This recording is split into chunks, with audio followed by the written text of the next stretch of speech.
그가 명정하셨느니라. 아멘.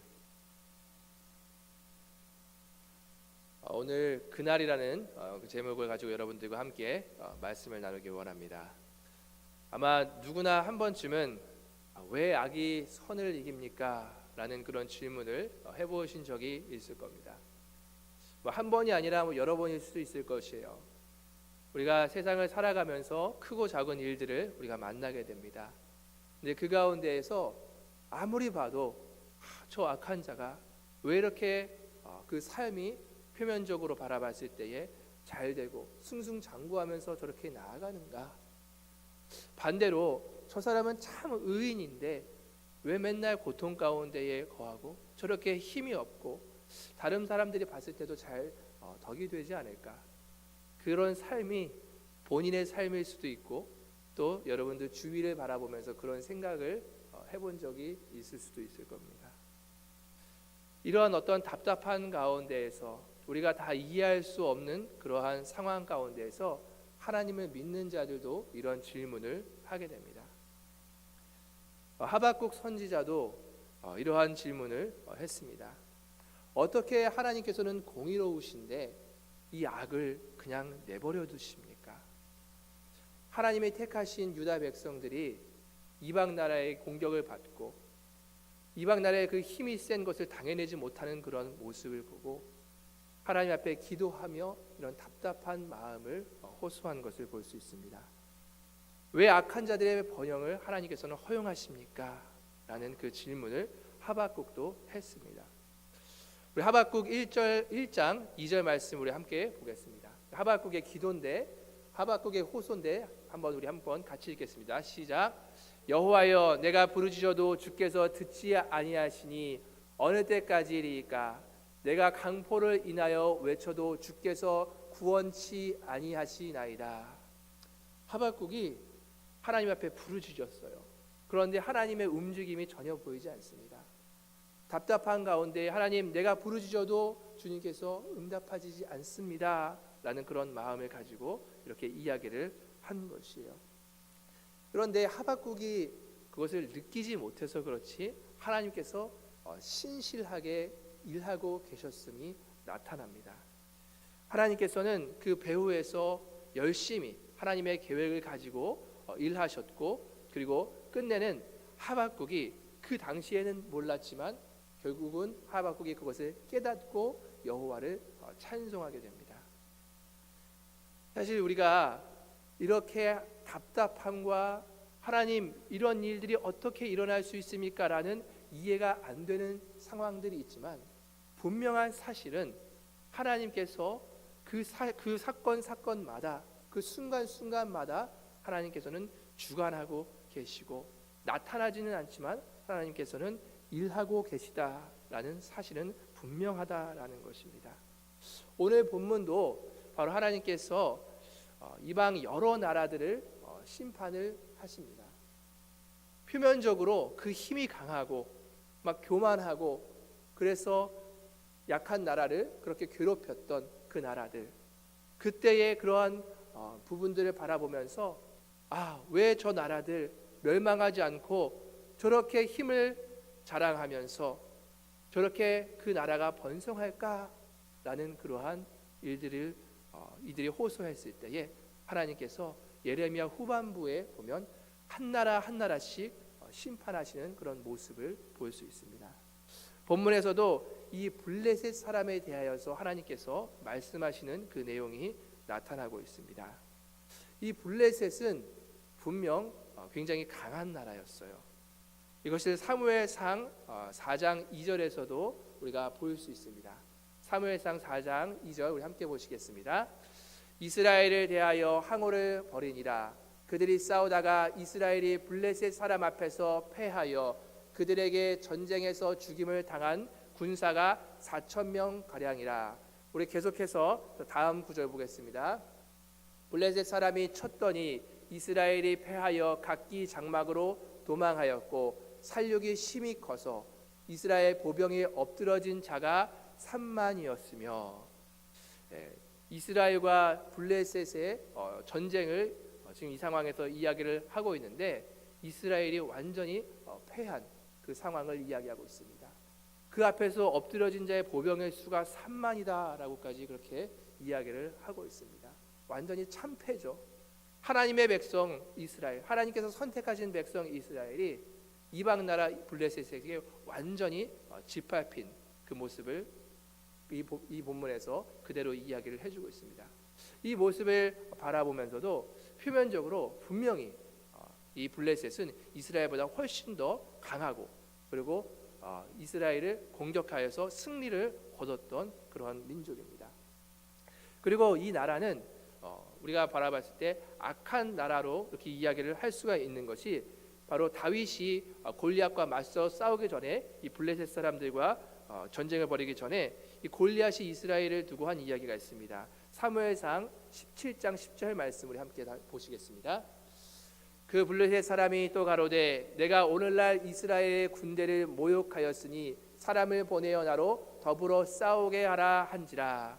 블레셋의 장수 골리앗이 이렇게 이야기를 하는 것이죠. 이스라엘을 모욕하며 조롱하며 이야기를 합니다. 이 가운데에서 너희들 중에서 나와서 나와 맞서 싸울 사람 있으면 한번 나와보라. 아주 기고만장하면서 이스라엘을 완전 무시하는 모욕하는 그러한 상황을 저희가 볼 수 있습니다. 이런 상황 가운데에 왜 이스라엘 백성이 아까 제가 설교 서두에서 했었던 그러한 답답한 마음을 호소하지 않았겠습니까? 물론 우리도 죄를 짓고 하나님 앞에서 부끄러운 그러한 백성이지만 그래도 우리보다 더 악한 저 이방 나라, 어떻게 그 이방 나라에게 우리를 패하도록 이방 나라에게 모욕을 당하도록 조롱거리로 하나님께서 그냥 그렇게 두시는가라는 그러한 마음과 호소가 왜 없었겠냐라는 것입니다. 그런데 분명히 오늘 본문 4절 말씀을 여러분께서 보시면 여기 이 성경에는 나와 있지 않지만 영어 성경에는 그날을 분명하게 이야기를 하고 있습니다. 그래서 그날에 하나님께서 어떻게 하시는가라는 것을 얘기하시는데 2절 말씀을 보시면 여호와께서 이같이 말씀하시되 보라 물이 북방에서 일어나 창이라는 시내를 이루어 그 땅과 그 중에 있는 모든 것과 그 성읍과 거기 거하는 자들을 엄몰시키리니 사람들이 부르짖으며 그 땅 모든 거민이 애곡할 것이다 라고 그렇게 이야기를 하고 있습니다.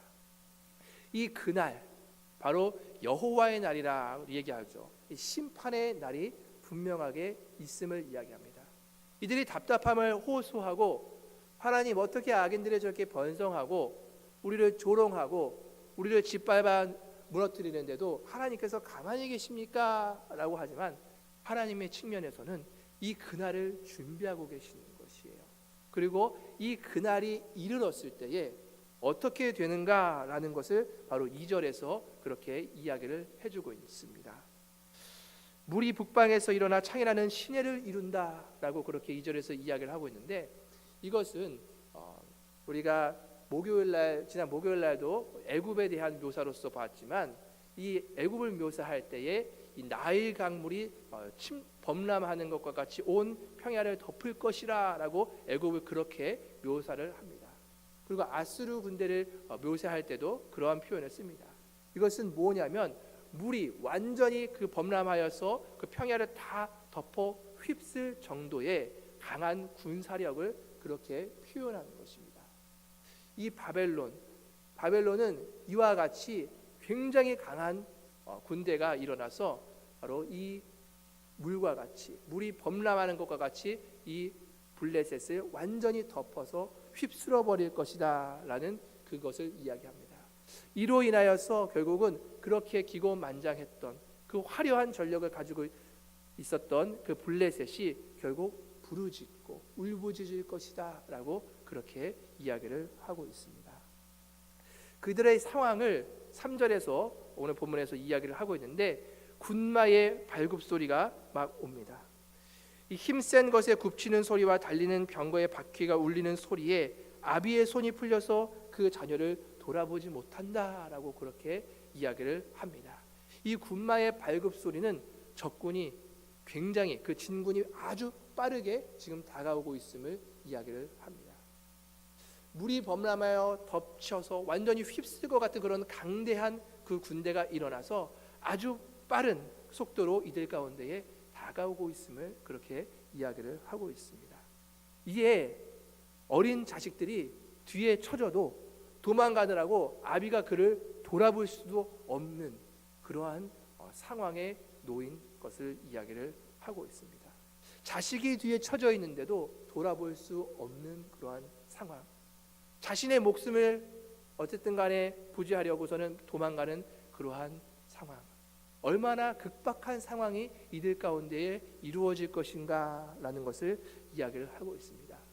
뿐만 아니라 이어서 4절에 블레셋과 함께 그 페니키아의 주요 두 도시 그리고 두로와 시돈에 남아있는 그 조력자들마저도 끊겨버렸음을 이야기를 하고 있습니다. 이 블레셋의 상황을 굉장하게 자세하게 그렇게 예레미야를 통하여서 이야기를 하고 있습니다. 이 블레셋은 총 5개로 도시로 그렇게 구성되어 있습니다. 그런데 5절 말씀에 가사가 삭발되었다라는 그러한 표현을 하고 있습니다. 삭발되었다. 결국은 이것은 슬픔에 처했을 때, 슬픔과 공경에 처했을 때 하는 행동이죠. 그래서 가사가 이로 인하여서 이 엄청난 일들로 인하여서 결국은 슬픔과 공경 속에서 머리털을 깎은 그것을 묘사를 하고 있는 것입니다.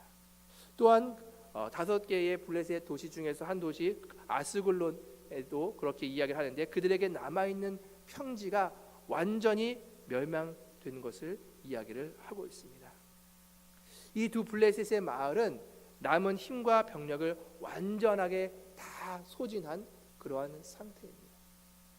아까 제가 말씀드렸던 이 블레셋 군인, 이스라엘의 보병을 3만을 그냥 쳐 죽이고 이스라엘을 향하여서 승리를 거두었고, 또한 이스라엘을 모욕하고 이스라엘을 조롱하였던 그 블레셋의 모습, 그 모습이 순식간에 이렇게 바뀌게 되는 것이죠. 바로 그것은 여호와의 날, 바로 그날에 그것이 이루어진 것임을 우리는 볼 수 있습니다. 그래서 예레미야는 계속 하나님의 말씀을 이들 가운데 하는데 5절 말씀에 자기 몸을 베는 것을 어느 때까지 하겠느냐라고 그렇게 이야기를 합니다. 이들은 우상을 섬길 때에 자해하는 그런 행위를 했습니다. 그런데 이들이 이런 일들을 당하자 또한 자기 몸을 상하면서 우상에게 그렇게 매달려 보는 것이에요. 그런데 너희들이 그렇게 자기의 몸을 자해하면서 이렇게 극박한 상황에 아무리 너희 우상에게 매달려 봐도 아무런 소용이 없다라는 것을 이야기를 하고 있습니다. 왜냐하면 이 그날의 그 심판은 바로 하나님께서 온전히 주도하시는 것이기 때문에 그 누구도 막을 수가 없고, 이들의 생명 없는 신들은 이 앞에서 아무런 힘을 발휘할 수 없다는 것을 분명하게 이야기를 해주고 있는 것입니다. 그들이 아무리 그렇게 외치고 도움을 그렇게 이들에게 구하여도 그들은 허수아비일 뿐임을 말하고 있습니다. 실제로 이 예언은 BC 604년에 정확하게 성취되었습니다. 바벨론 왕 느부갓네살이 해안 평원에서 나타나서 아스글론을 포위하고 그 성을 완전히 멸망시켰습니다. 그때 그 이후로 이 기고만장하고 이 전력이 화려했던 블레셋 사람들은 도처로 흩어져서 더 이상 나라로서 명맥을 유지하지 못했습니다. 분명히 힘있고 강한 군대였습니다. 악한 나라들은 그러나 하나님께서 다 기억하셨다가 일일이 철저하게 심판하시는 것을 보여주고 있습니다. 그날에 바로 하나님의 그 공의가 온전하게 드러나는 그 모습을 볼 수 있는 것입니다. 하나님께서는 그 애굽도 굉장히 거대한 나라, 그리고 그 힘을 자랑했던 나라죠. 애굽, 블레셋, 모압, 암몬, 에돔, 그리고 많은 나라들의 심판의 도구로 하나님께서 사용하셨던 이 바벨론도 끝내는 하나님께서 심판하십니다. 세상적으로 바라봤을 때에 저 나라를 과연 누가 당해내겠는가? 아무도 저 나라 앞에서는 이길 수가 없고 맞서 싸울 수가 없을 것 같았던 그런 나라들. 하지만 하나님께서 그 날을 정하시고 일하시기 시작하셨을 때는 그냥 어떻게 저 나라가 무너질 수 있을까 할 정도로 처참하게 다 무너지는 그런 모습. 제일 강대국으로 바라봤던 이 바벨론마저도 그 앞에서는 힘없이 무너지는 그 모습을 우리는 볼 수 있습니다. 이것을 보면 하나님은 분명하게 살아계시는 것이죠. 아까 제가 서두에서 말씀드렸던 것과 같이 하박국이 그렇게 부르짖는 기도를 안 들으신 것이 아니라 하나님의 그 때가 아직 차지 않았기 때문에 하박국의 측면에서 그렇게 느껴질 수밖에 없었던 것입니다. 하나님께서는 신실하게 하나님의 그 공의로서 그렇게 일하고 계신 것을 우리는 볼 수 있습니다. 이렇게 강한 나라들이 그렇게 하나님의 손에 의해서 철저하게 하나 둘씩 다뤄지는 반면에, 그러나 어떻게 보면 작고 힘없는 나라, 이방 나라에 계속 공격을 당하면서 두려움에 떨었고 그 가운데에서 답답함을 호소하였던 그 이스라엘 가운데에는 하나님께서 어떻게 이들을 대하시는가? 우리 바로 오늘 본문의 그 전장인 46장 27절과 28절 말씀 우리 함께 읽겠습니다. 27절 먼저 함께 읽겠습니다. 내 종 야곱아 두려워 말라. 이스라엘아 놀라지 말라. 보라 내가 너를 원방에서 구원하며 내 자손을 포로된 땅에서 구원하리니 야곱이 돌아와서 평안히 정온히 거할 것이라. 그를 두렵게 할 자 없으리라. 28절입니다. 나 여호와가 말하노라. 내 종 야곱아 내가 너와 함께하나니 두려워 말라. 내가 너를 흩었던 그 열방은 다 멸할지라도 너는 아주 멸하지 아니하리라. 내가 너를 공도로 증책할 것이요 결코 무지한 자로 여기지 아니하리로다. 그렇게 말씀하고 계십니다. 하나님께서 이 이스라엘은 다루시는 것이 바로 이 많은 그 이방 나라들과 다름을 분명하게 이야기를 하고 있어요. 우리가 계속적으로 열왕기를 통해서 보았던 것과 같이 하나님께서 이 이스라엘도 계속 이방 나라들을 들어서 이들을 치셨음을 우리는 볼 수 있습니다. 끝내는 이들을 심판하셔서 이들을 흩으셨어요. 바벨론의 포로로서 하나님께서 이들을 붙이셨어요. 그런데 이들이 당했던 그러한 징계, 고난은 이 많은 그 이방 나라들의 그 당했던 그 징계와는 성격이 분명하게 다름을 이야기를 하고 있는 것을 볼 수 있습니다. 하나님께서 이들은 징계하셨어도 너희가 두려워하지 말라. 내가 너를 다시 모으고 너희 가운데 회복을 줄 것이다 라는 이야기를 하고 있다는 것입니다. 표면적으로는 이 유다 백성들도 똑같이 그렇게 징계를 당하는 것과 같이 보이나 이 징계는 바로 하나님께서 돌아오라, 네가 나와의 관계를 회복하라 라고 그렇게 하나님께서 내리는 그 징계였기 때문에 끝내 하나님께서는 이 징계 뒤에 회복과 구원의 약속을 이스라엘 백성들 가운데에 주신다는 것입니다. 하지만 이 애굽을 비롯한 많은 이 이방 나라들에 향한 하나님의 그 손길, 그들을 다루시는 그 징계는 멸망을 위한 징계입니다. 이들은 회복이 불가능합니다. 그 징계로서 이들은 그냥 끝나는 것이죠. 같은 표면적으로 나타나는 징계지만 완전히 다른 성격을 가지고 있는 그 징계임을 볼 수 있습니다. 우리 안에 소망이 있음은 사실 이스라엘 백성이 어떠한 잘남으로 인하여서 그들이 더 선함으로 인하여서 하나님께서 이들 가운데는 이 징계를 내려도 회복과 구원을 약속하신 것이 아니라는 것을 저희는 잘 알고 있습니다. 그것은 이들은 바로 하나님께서 선택하신 언약 백성이기 때문에 하나님께서 이들 가운데 무조건적인 은혜를 베풀어 주심으로 말미암아 다른 이방 나라들과 구분되이 하나님께서 이들 가운데에 대하시는 것이죠. 마찬가지로 저와 여러분들의 어떤 선함을 여러분들이 한번 이야기할 수 있겠습니까? 저도 제가 여러분들 앞에서 어떤 선함을 내세울 수 있겠습니까? 어떻게 보면 세상 사람들과 별 다를 것 없이 살아가는 저와 여러분들입니다. 우리에게 자랑할 수 있는 것이 없죠. 그런데 하나님께서 저와 여러분들을 그리스도인으로 부르셨습니다. 그리고 하나님께서 우리 가운데에도 그 보호하심의 약속, 그 구원하심의 약속을 주셨어요. 그렇기 때문에 이 그리스도인, 이 그리스도 안에 있는 자들은 우리가 때론 죄를 지어서 하나님께서 그것을 너희가 회복하고 돌이키라라는 그런 사인으로 우리를 징계하실 때도 있습니다. 표면적으로 우리가 그거를 바라봤을 때 하나님, 우리는 주님을 믿는데 왜 우리에게 이런 일들이 당합니까? 그러한 호소를 할 수도 있다는 것입니다.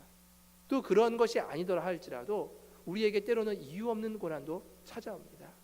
바로 욥에게 찾아왔던 그러한 성격의 고난도 우리가 찾아옵니다. 그때 우리는 하나님의 뜻을 이해하지 못합니다. 그래서 우리는 그 가운데 답답함에 거할 때도 있습니다.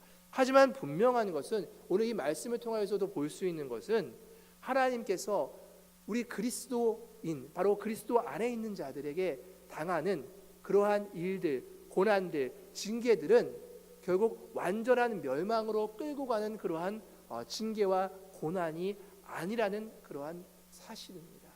그것이 지나간 이후에는 반드시 하나님의 회복이 있고 이 땅에서 회복이 없다 할지라도 반드시 하나님께서는 이 마지막 때의 부활로서 우리 그리스도인을 이끌어 주시는 그러한 약속을 분명하게 하고 계시다라는 사실입니다.